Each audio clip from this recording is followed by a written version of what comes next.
Formal na pinasinayaan ng Officers Ladies Club Foundation Incorporation, Abra Chapter, ang bagong office sa Camp 1 Villamor, Barangay Calaba, Benguet, Abra nitong kamakailan. Pinangunahan ng programa ni na Mrs. Lilibet A. Dilag, advisor ng OLCFI Procar, kasama sina Mrs. Jeanette B. Domali, advisor ng OLCFI Abra Chapter, at Mrs. Maria Catherine Rojo, ang chapter president. Kasunod ng inaugurasyon, isinagawa ng OLCFI Chapter ang Project Aruga, isang feeding at gift-giving activity para sa mga batang mag-aaral ng Camp 1 Villamor Child Development Center. Layunin ng programa na magatid ng saya, pag-asa at suporta sa mga kabataan sa pamamagitan ng pagbabahagi ng pagkain at mga regalo.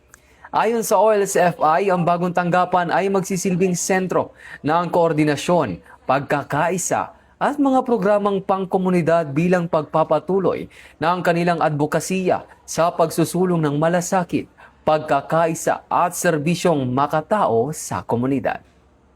Mula dito sa National Headquarters ng Philippine National Police, ako ang inyong PNN correspondent, Patrolman Edwin Baris, alagad ng batas, taga-taguyod ng Balitang Pulis.